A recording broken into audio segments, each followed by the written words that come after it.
Welcome to Front Office Pros. Today, we're going to be going through cheap versus expensive, the fantasy football edition. We've got a cheap player and an expensive player. We're going to tell you which player we think is a better value. Hike!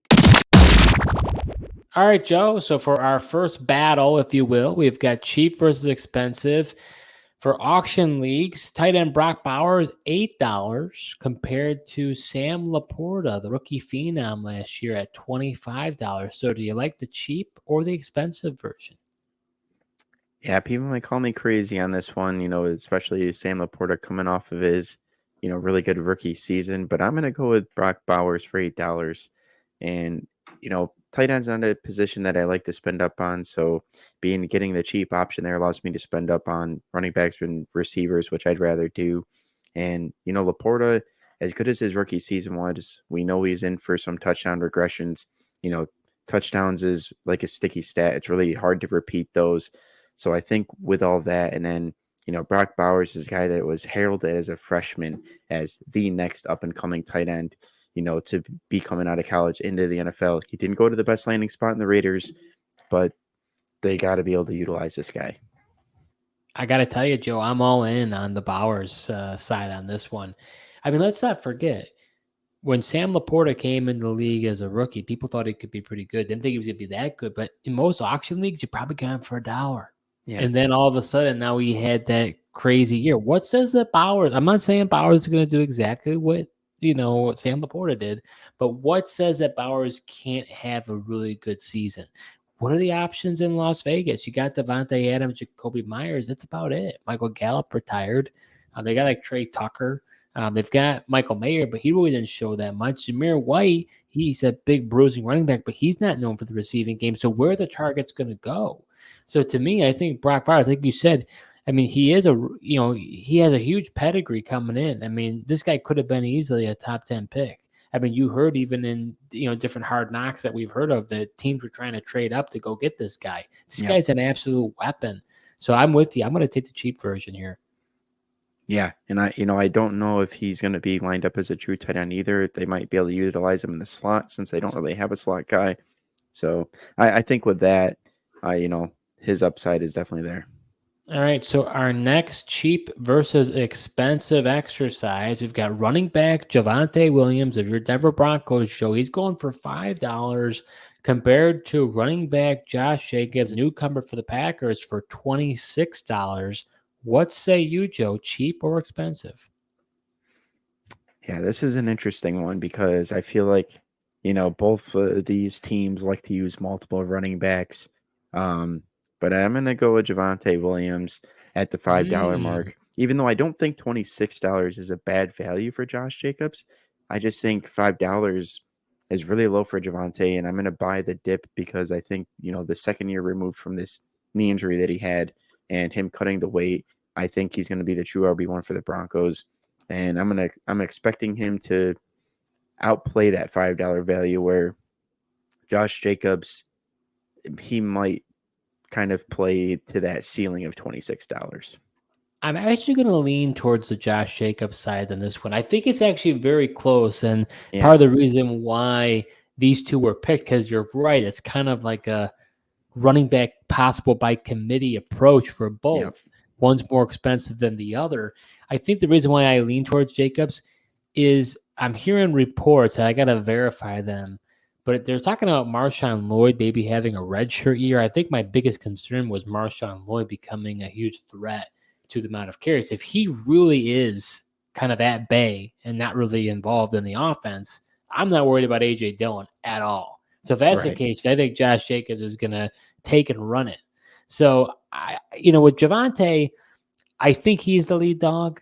But they do have the Broncos. They've got a stable of running backs, with McLaughlin. They got Estime. They got Watson. So, I don't know.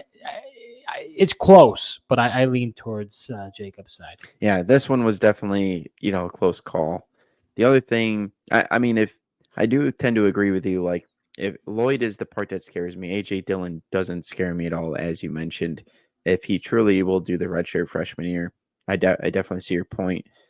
So, Are you enjoying this episode so far? Well, if you are, subscribe to our YouTube channel, smash that like button, and hit the notification bell for upcoming videos. We do videos throughout the year, so you're not going to want to miss what we have in store.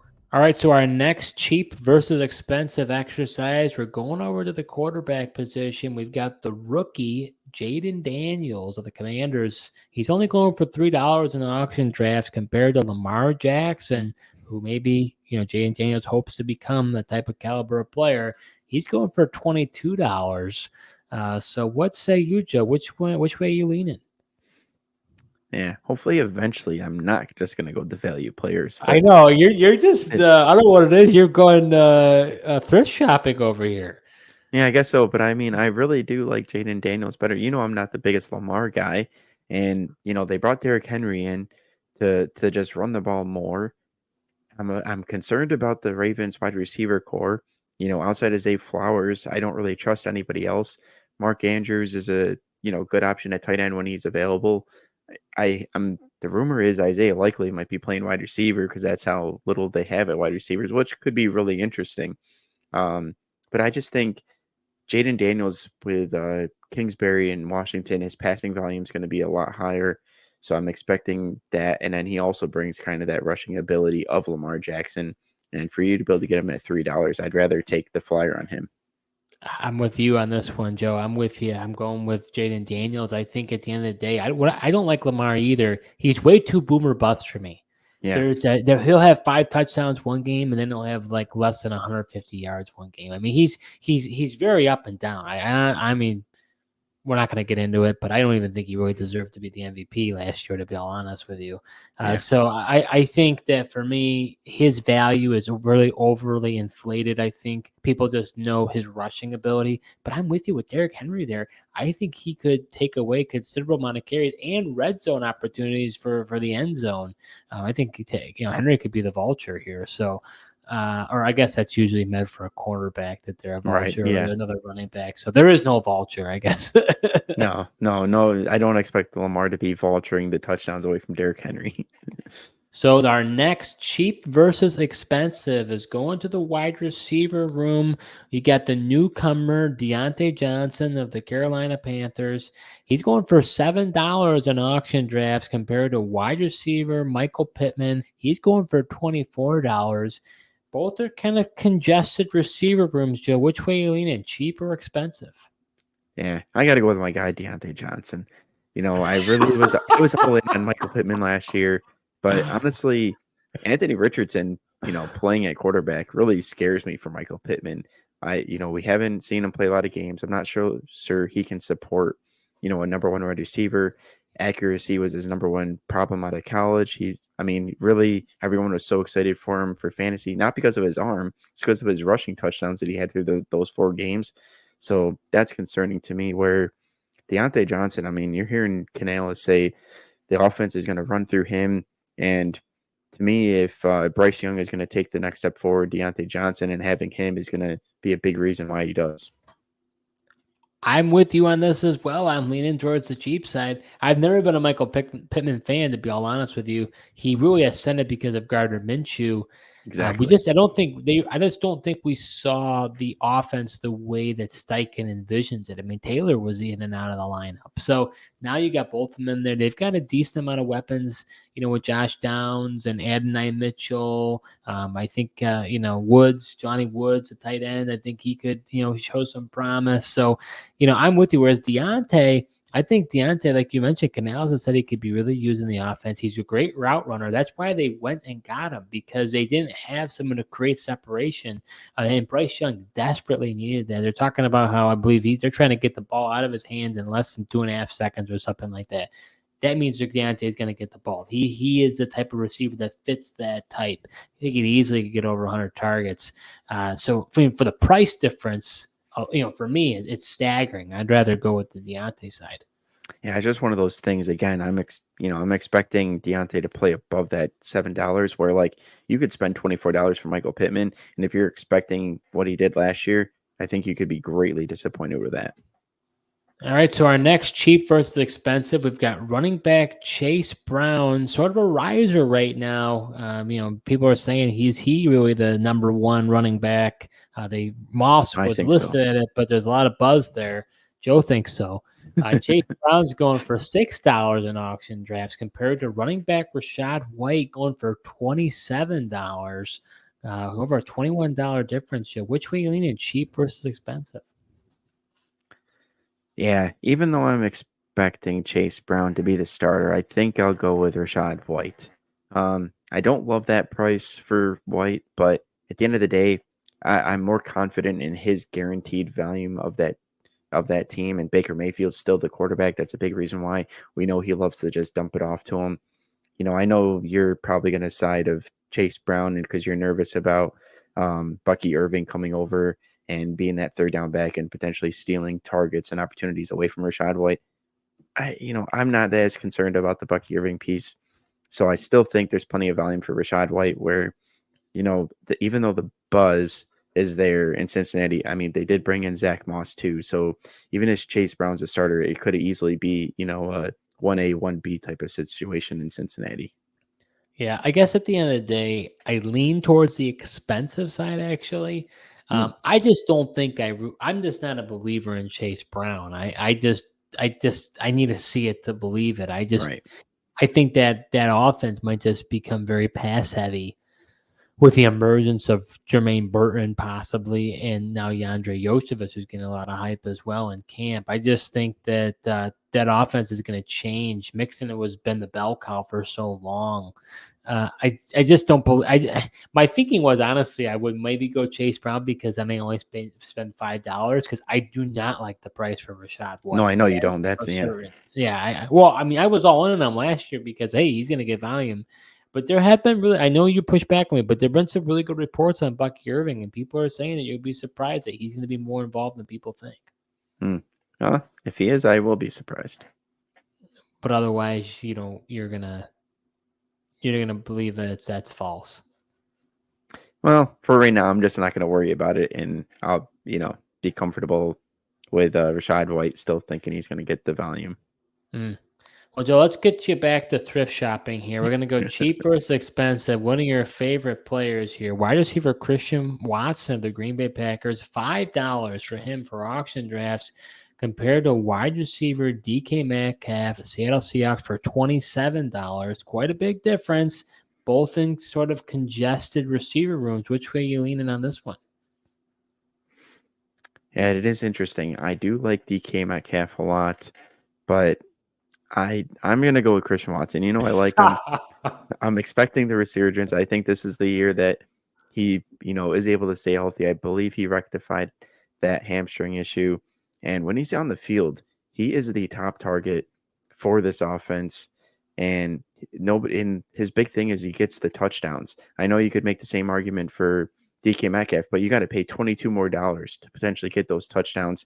And at the end of the day, I trust Jordan Love to get Christian Watson those touchdowns a heck of a lot more than I trust Geno Smith to get the ball to DK Metcalf. So that's a big difference there. I'll take Christian Watson for $5 in a much better offense.